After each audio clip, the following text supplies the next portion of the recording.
Hello, my dear students. Welcome back to my YouTube channel, Education Studies. My previous video was devoted to the values enshrined in the Indian Constitution, in which we studied about various values embedded in a constitution along with their importance in education. Now, in continuation with it, here we will be studying about various constitutional provisions for education in India. The Indian Constitution has several provisions for education. These provisions are studied under the following heads. So, the content of this presentation include number 1, education shifted to concurrent list, right to education, constitutional provision for education of weaker section, religious education, education of minorities, education of women, and instructions in mother tongue. The subject of education shifted to the concurrent list. The seventh schedule of the Indian Constitution contains legislative powers under three lists: the Union list, the state list, and the concurrent list. In the beginning, education was in the state list. It was the responsibility of the state government to organize education, whereas the central government's responsibility was confined to the organization of education in union territories and of some educational institutions of national importance, and to maintain the standards of higher and technical education. It was through the 42nd Constitutional Amendment in the year 1976 education was included in the concurrent list. Since then, the organization of education has become the joint responsibility of the central and the state government. The Union List. It contains 97 subjects on which the central government make laws. Following are the entries related to education in the Union List. Entry 13, it provides for the power of the state to provide educational and cultural relation with foreign countries. Entry 62, the institutions known at the commencement of the Constitution as the National Library, the Indian Museum, the Imperial War Museum, the Victoria Memorial, and the Indian War Memorial, and any other like institution financed by the Government of India wholly or in part and declared by Parliament by law to be an institution of national importance. Entry 63. The institution known at the commencement of this constitution as the Banaras Hindu University, Aligarh Muslim University, and the Delhi University, and other institutions declared by Parliament as institutions of national importance. Entry 64. The institution of scientific and technical education financed by the Government of India wholly or in part and declared by law to be institutions of national importance like IITs and IIMs. Entry 65. Union agencies and institutions for professional, vocational and technical training including the training of police officers, promotion of special training and research, scientific and technical training, assistance in the investigation of detection of crime, and entry 66, which relates to coordination and determination of standards in the institution of higher education or research and scientific and technical institution. The state list. It consists of 66 subjects on which the state government can make laws. Entries related to education. Entry 12. All libraries, museums and other similar institutions controlled and financed by the state ancient and historical monuments and record other than those declared by or under law made by the Parliament to be of national importance. The concurrent list, it consists of 47 subjects. Concurrent list, both the center and the state government can make laws. Entries related to education here are entry 12, economic and social planning, entry 25, education including technical education, medical education and universities subject to provision of entries 63, 64, 65 and 66 of the Union list. Entry 34, newspapers, books and printing presses. In India, education is now a fundamental right, but at the commencement of the Constitution, education was mentioned under Article 45 as the state shall endeavour to provide within a period of 10 years from the commencement of the Constitution for free and compulsory education for all children until they complete the age of 14 years. This Article 45 was included under Directive Principles of State Policy, which are not enforceable by law. At the same time, looking at the expression the state, which means the government of India and the government of the states and all local or other authorities within the territory of India. It is clearly directed in Article 45 that the provision of education for free and compulsory education becomes the joint responsibility of the center and the state government. The case of Unikrishnan versus Andhra government brings to light a remarkable development in the field of right to education.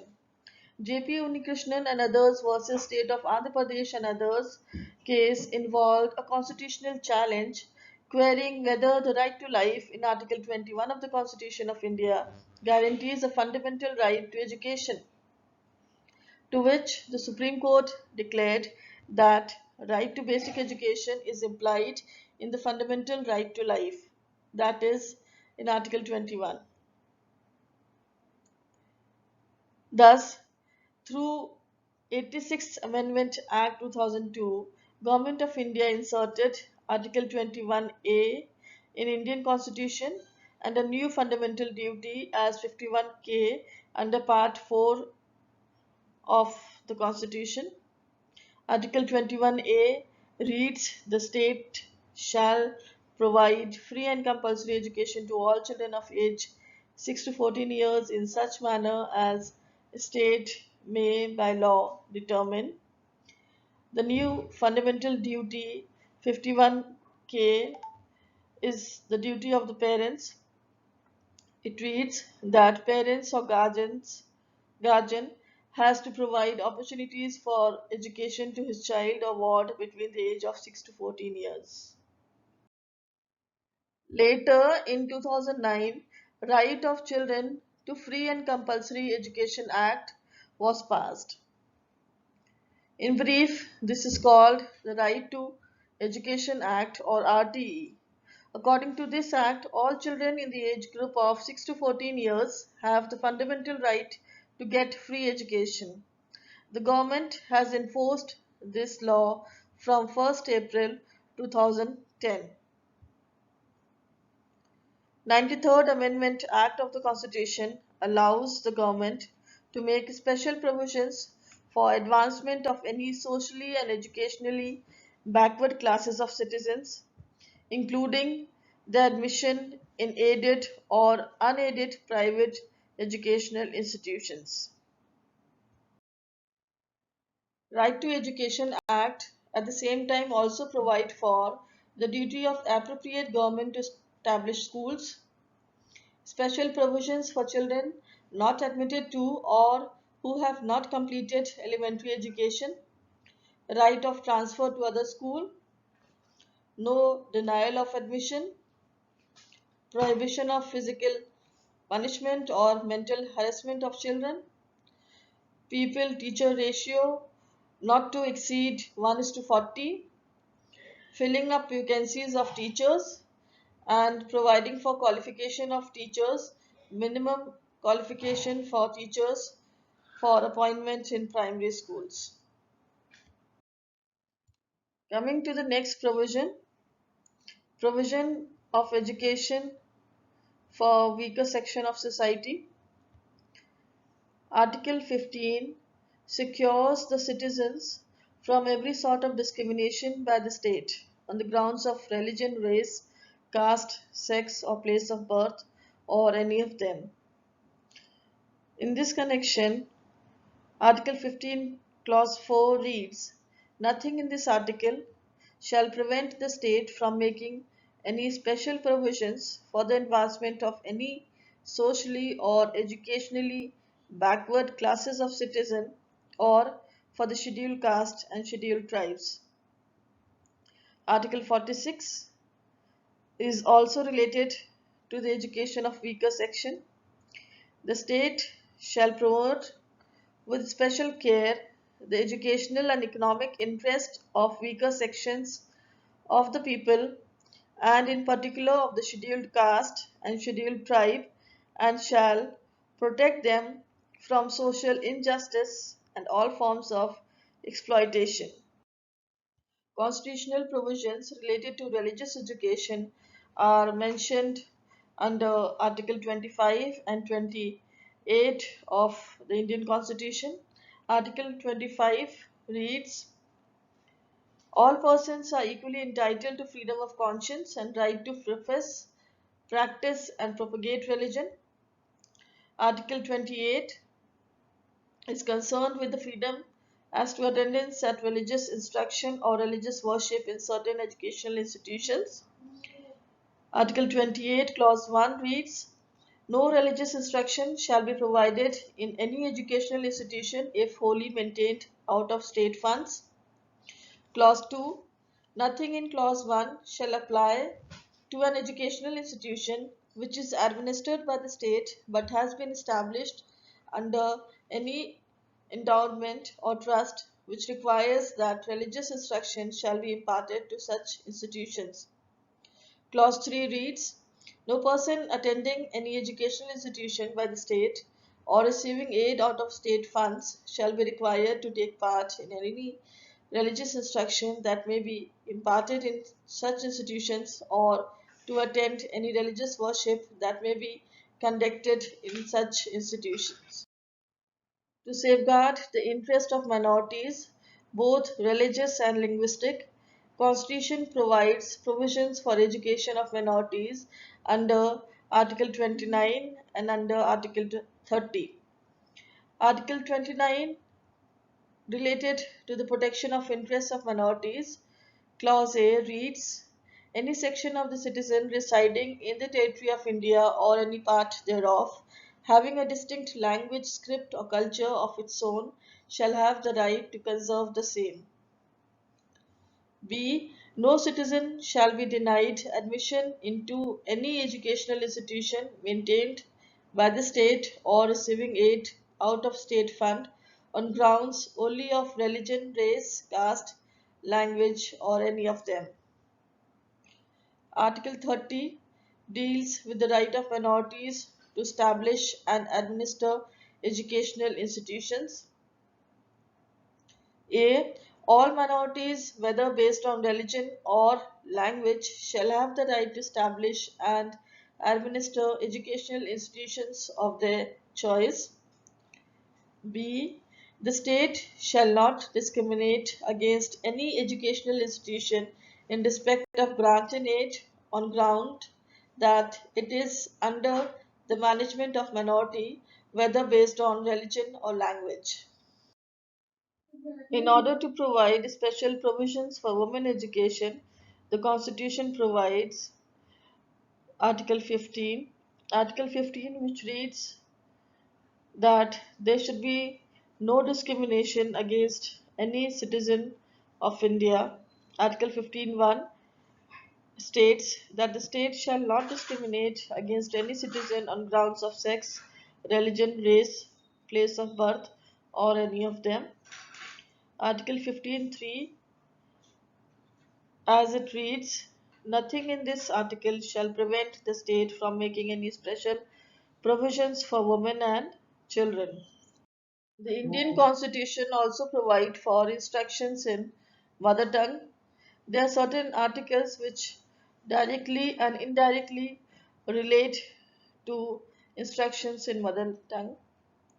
Article 26, Clause 1 reads, any section of the citizens residing in the territory of India or any part thereof having a distinct language, script, or culture of its own shall have the right to conserve the same.